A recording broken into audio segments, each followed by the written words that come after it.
So a 7-point lead for Catawba. They're shooting it much better than the Bears are in this game so far. His athletes worked well in the middle of this zone. Dishes off to Lindsay. Now he's assisting in the middle of that zone. Now Evans sprints ahead, and he stepped out of bounds. The Bears are going too quick right now, and Catawba has forced a few turnovers, 3 in the last 3 possessions for LR.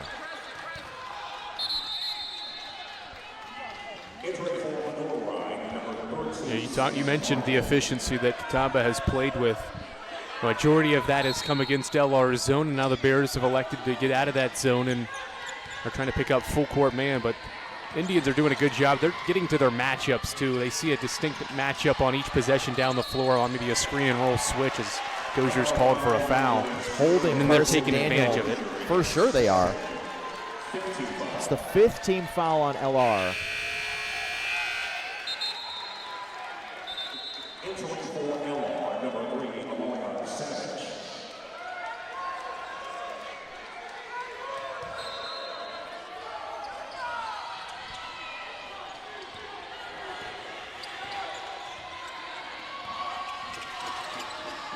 Carson Daniel, the lefty. And now another foul called on Evans. So the whistle tightening up here in the middle part of this first half. It's the first on Evans. They kind of let him play early on in this game. Yeah. Not that it was super physical in the first couple of media breaks we've had in the first segments of this game, but the intensity has picked up a little bit, and now the officials are calling a little tighter. Simpson off the inbound has his 3rd three. The lead is back to double digits for Catawba. This game was 10-0 Indians, and now they're up 12. Savage stops and pops, but left it short. And again, people wrestling on a rebound. And they're going to look at this again. It's Carson Daniel and Akili Evans tangled up. And the officials are going to go to the monitor again. It's really just the rebounds that have been problematic in this game. I really don't envy the 3 guys that were assigned to work this game. Yeah, and they're doing the right thing, though. Anytime there is a situation maybe away from the ball, going for a rebound or a loose ball, to check these things out, just because you don't want anything to escalate, especially this early in the game, with still 8:16 left in the first half. Don't think it was really much other than what we had happened earlier as Evans was being boxed out by Daniel. Evans kind of pulls back Daniel there. I think if you're going to get somebody there, it's got to be Evans. But there was no call on the floor. They only blew their whistle because those 2 players were behind the play. It was just to play on, and Catawba was bringing the ball into the front court. So the only way I think you could tack something on, right, is if it's a flagrant foul, and whether they deem Evans to have committed maybe a flagrant one by pulling Daniel back there going for the rebound. Yeah, you can't go to the monitor and just have a common foul. Right. So when there's no call on the floor, as you perfectly said, it's got to be flagrant or nothing. And if they had called a foul, then they can upgrade it to a flagrant or switch it if they've called it on the wrong person, they feel. But in this case, the only course of action that they have is to either add a flagrant foul on either Daniel or Evans or nothing. Chase Furlow, Connor McDade, and Luke Payne. The fortunate or unfortunate trio to be assigned to this SAC semifinal. They will earn their money. Woo. As a former official, I'm glad I'm sitting here with you and not out there with them. What's the mindset for an official in a situation and going into a game that has so much at stake, obviously, and 2 teams that hate each other to a degree and have played some classic games that have gotten out of hand to a degree? How challenging is that for mentally for the officiating crew to deal with? Well, you don't want to go into a game with any preconceived notions, but also you have to understand the history of what we're dealing with here and understand the situation. And you have to try to stay out of the way until you're forced to be in the way, which is exactly what's happening here. I mean, obviously these guys don't want to be going to the monitor and waiting around, but that's the hand they've been dealt.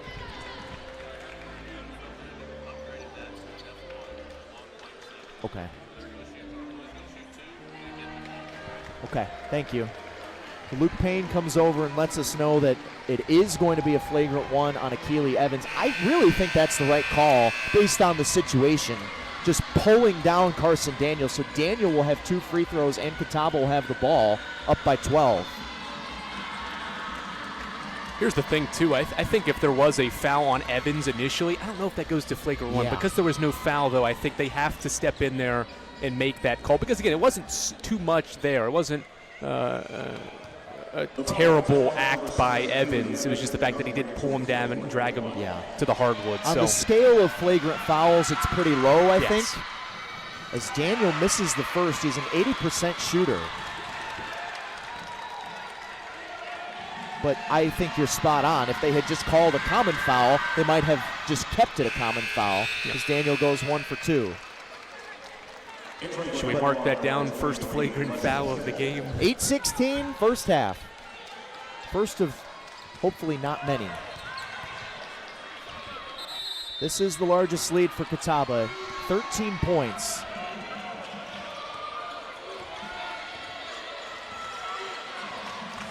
Brent Owens showing Akili Evans on an iPad that play in the review that they had called him for an F1. Simpson from way downtown again, no good, but the ball bounces right to Daniel. Simpson's thought about a reload. He stops and pops for 2 and knocks it down. He's got 11 to lead all scorers. Best offensive rebounding team in the South Atlantic Conference gets their first second chance points, and it's been a great half from Jordan Simpson, and now an offensive foul. And a illegal screen called there on Burston.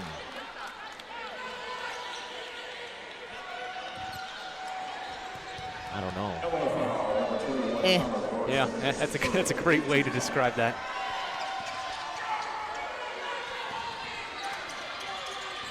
Simpson's got the hot hand. He steps in from the other side, and he's knocking him down from all over the floor.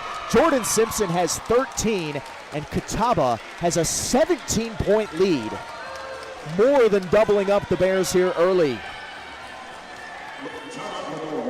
Catawba's best shooter is in rhythm. He's made 3 tray balls and now has stepped inside the arc a couple of times. Catawba's made 52% of their shots, and nobody's been more important to that success than Jordan Simpson's game-high 13. Catawba shooting 54%. LR 6 for 21 from the floor, 1 for 10 from 3. So it's not hard to see why the score is what it is.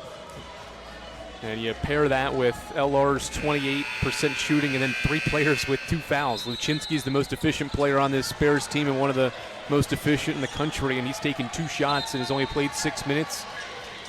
You could say their team leader, Julian Dozier, in just 6 minutes has only been able to do those 5 points that he scored consecutively to start this game, and he's got 2 fouls. And then Akili Evans with a flagrant 1 is on the bench with 2 fouls. Those are 3 starters and very impactful scorers. And that's going to force Junior Hodnan and others to step up. Almost another turnover there. The Bears have 6 first-half turnovers. Catawba's got 10 points off those turnovers. LR has 0.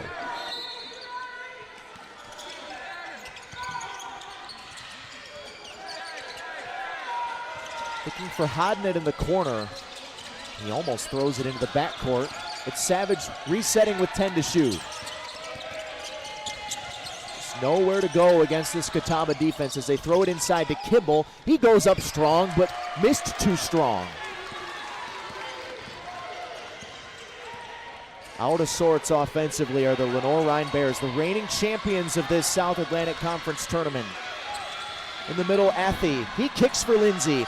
It's a long 2 that rims out, and Martin punched it away from his teammate. And if that isn't a microcosm of the first half for LR, I don't know what is. Just an uncharacteristic play. Obviously, you can't fault Martin and Savage for their effort to go to the ball, but I think Martin had just thought that a Catawba player was going for the offensive rebound, and instead it was his own teammate. We saw the friendly fire foul on Luczynski earlier as well that took away a possession from LR. Bears out of sorts. Catawba humming offensively right now. Simpson's got the hot hand, but he left that 3 short.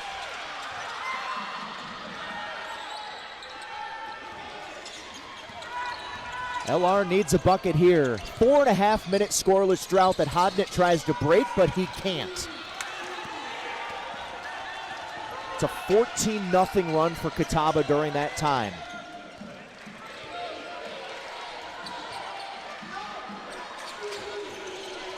Athey throws it inside to Tucker, got his defender in the air, and will head to the free throw line. This has been surgical offensively in this first half for the Indians. It was perfectly executed on the high-low opportunity. Saw the mismatch underneath. Tucker was being guarded by Savage, and Athey threw it underneath. Made a great pass to Tucker, who made the difficult catch and absorbed the contact to go to the free throw line. Solomon Tucker, another Charlotte native, transferred in from Cabrillo College.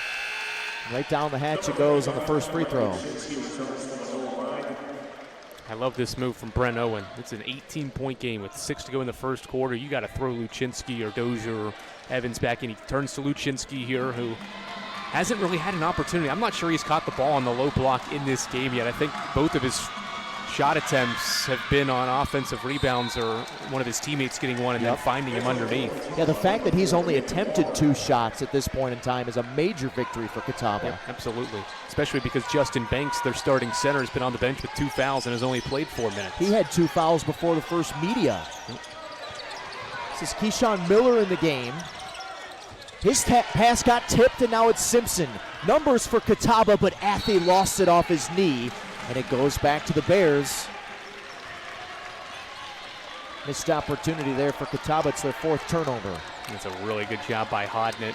Swiped down at the ball, and Athey never got control of it again, and then it rolled out of bounds off his knee.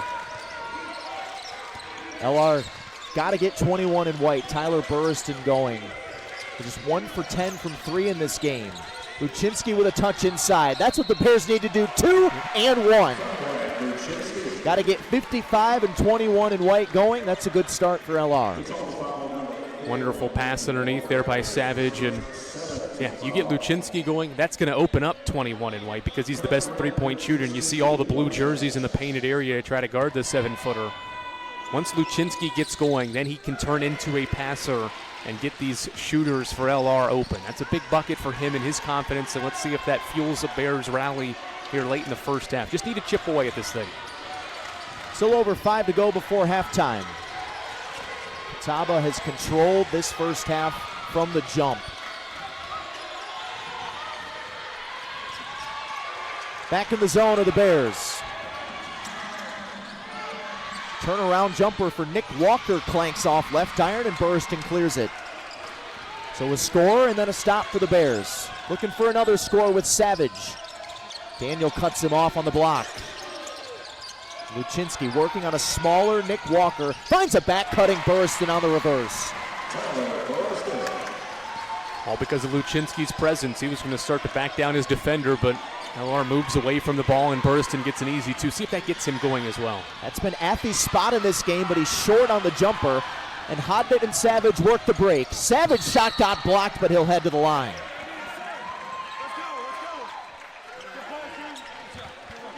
Le'Veon Lindsay with the foul. But that's what the Bears want to do. Quickly on the rebound, start the break. Yep, top 2 teams in wanting to score in transition and on the fast break. Probably the best opportunity LR's had to get out in transition. They have no fast break points to Catawba's 9, and that was the best chance, but the Indians did a good job, and Lindsay's going to make Savage earn these free throws. A 71% shooter, but LR missed 17 free throws in their quarterfinal victory over Emory and Henry. Brent Owen joked in the postgame interview that he was looking in the crowd asking boosters if they wanted to shoot free throws. By the end of it, the head coach for the Bears couldn't even watch. His back was to the floor when the Bears were shooting free throws late in that game. And Savage is 1 for 2 this time. A big reason why that Emory and Henry quarterfinal win for the Bears was as close as it was and came down to a possession or 2 in the final minute. They're back within 13 here. They're on a little 6-0 spurt after the 14-0 Catawba run.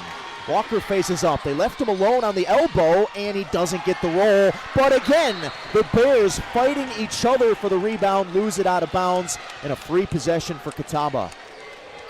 I'm not sure I've seen something like this. It's the 3rd time it's happened in the first half. Luczynski tapped it to himself and then went to grab it, and Miller knocked it away from him.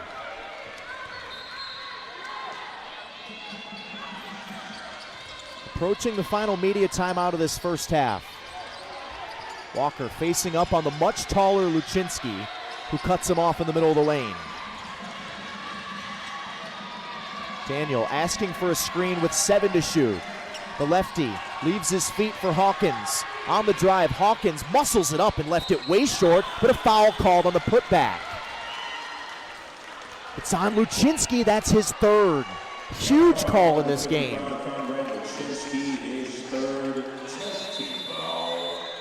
Almost looked like a pass more than a shot from Hawkins, and on a play that was almost broken and really broken. It burns the Bears with Luczynski getting his 3rd. Free throws coming for Catawba. They lead by 13 at the final media of the first half here in Rock Hill.